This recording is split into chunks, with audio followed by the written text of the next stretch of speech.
দরজায় কড়া নাড়ছে পবিত্র ঈদুল আজহা। আর মাত্র কদিন পরই পশু কোরবানির ঈদ। তাই তো এখন ব্যস্ত থাকার কথা কামারপাড়া। কিন্তু জেলা শহর মৌলভীবাজারের দা ছুরি তৈরির দোকানগুলোতে নেই কাজের তেমন কোনো চাপ, নেই ব্যস্ততা। দোকানিরা বলছেন বাজারে কয়লা ও লোহার দাম বৃদ্ধি পাওয়ায় বেড়েছে উৎপাদন খরচ, কিন্তু সেই অনুপাতে নেই ক্রেতা। ফলে বছরে একবার উৎসবমুখী ব্যবসায় লোকসানের শঙ্কা তাদের। মৌলভীবাজার থেকে মঞ্জু বিজয় চৌধুরীর পাঠানো তথ্যচিত্রে ডেস্ক রিপোর্ট।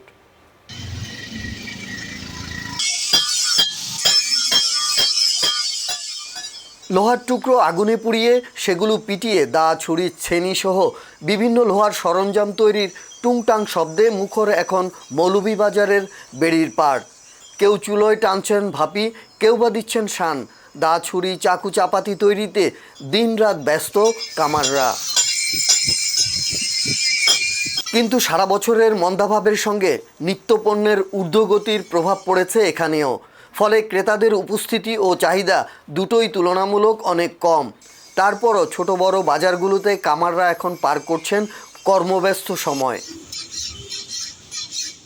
এবারের কোরবানির ঈদকে সামনে রেখে ছোট ছুরি 250 টাকা থেকে 300 টাকায়, মাঝারি চাকু 700 থেকে 900 টাকায় এবং বড় চাকু বা সেট 1000 টাকায় বিক্রি হচ্ছে। তাই তো বাজার পরিস্থিতির কারণে শ্রমিকদের মজুরি ও দোকান খরচ মেটানো নিয়ে দুশ্চিন্তায় রয়েছেন কামারশালার মালিকরা। তাদের আশঙ্কা, এই অবস্থা চলতে থাকলে ভবিষ্যতে অনেকেই এ পেশা ছেড়ে দিতে বাধ্য হবেন। কোরবানির মাল কিনাতে এবং আপনার কয়লা কিনাতে দাম বাড়ছে, আপনার লোহারও দাম বাড়ছে। যে খামের করি আমরা কোথায় পারবো না। গতবার থেকে কাস্টমারও মোটামুটি কম আছে, কিন্তু আগের মতো চাহিদা নাই। আপনার বেচেবারও দেখছি আমরা 1800 টাকা, এবারও 1800 টাকা, কিন্তু পুষে না। কিন্তু এবারে মালের দাম বাড়ছে, এই কারণে কাস্টমার আমরা কইয়া লইলাম 100 টাকা 50 টাকা বলে। চাপাতি 800 আছে, আপনার 900 আছে, 1000 টাকা আছে, আপনার চাকরি 250 টাকা আছে, 300 টাকা আছে। আর সামনে দিকে আর বেশি দিনও নাই, আর জিনিসপত্রের দাম খুব বেশি। ছুরি, চাকু, চাবাটি, দামা, খরচ তো বেশি পড়ে। আগে স্প্রিংয়ের দাম 60 টাকা 70 টাকা, যেমন 120 টাকা স্প্রিংয়ের কেজি কিনা লাগে। না, এবার খুব একটা পরিস্থিতি বেশি ভালো না। গত বছর মোটামুটি ভালো আছে, তো টুকটাক পুরান খামও হইতো, এবার তো পুরান খামও নাই। হয় আমরা পূর্বপুরুষের আমল থেকে আমরা এই কাজ করতাম, এই ব্যবসা করতাম। তো ব্যবসা বাণিজ্য নাই, আর কম মাল বানাইতেছি, অবস্থা তেমন ভালো না। মোটামুটি চাপাটি, ছুরি, ছুরি এগুলি বেশি অংশ। কাস্টমার আছে মোটামুটি, মনে করুন তেমন না, মিডিয়াম। মোটামুটি মনে করুন প্রায় 6-7 হাজার টাকা খাওয়া যায়।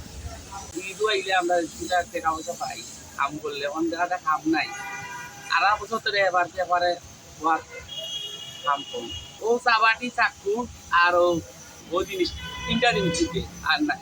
তো ভাই মালের তো এখন বর্তমানে দাম বেশি, এখন ও মালের দরের কারণে এখন আপনার কাস্টমার কায়দা করে কম, হয়তো দাম নেই। এখন আমরা তো মাল আইনে তো কাজ না হলে তো তারা তো আমরা বুঝে কেমন বুঝানি কি আমার তারা এখন দাম বেশি। ক্রেতারা বলছেন সব কিছুরই দাম বেশি, তাই হিসেব করেই কেনাকাটা করতে হচ্ছে। আর আগে যে চাকু কম দামে পাওয়া যেত, এখন সেটার দামও অনেক বেশি। এরপরে গরুও কালা লাগু, মাংস কাটার দামগুলো নিয়ে চাকু চাইতাম। এই জায়গায় আইছি, সামনে কোরবানি লাগে, তা চুরিও থাকছিলাম। দাম তো তারা বেশি হয়, এখন দেখি কেনা করা যায়। কারিগররা বলছেন লোহা ও অন্যান্য কাঁচামালের দাম বেড়ে যাওয়ায় দা ছুরি চাকুতে বেড়েছে উৎপাদন খরচ। ফলে দাম বাড়াতে বাধ্য হচ্ছেন তারা, আর বাড়তি সেই দাম চলে যাচ্ছে অনেক ক্রেতার নাগালের বাইরে। ঈদ যতই ঘনিয়ে আসছে ততই বাড়ছে ব্যবসায়ীদের অপেক্ষা। তবে শেষ মুহূর্তে বাজারে কিছুটা গতি ফিরবে এমন আশাতেই দিন পার করছেন তারা। News desk, channel TT, Dhaka.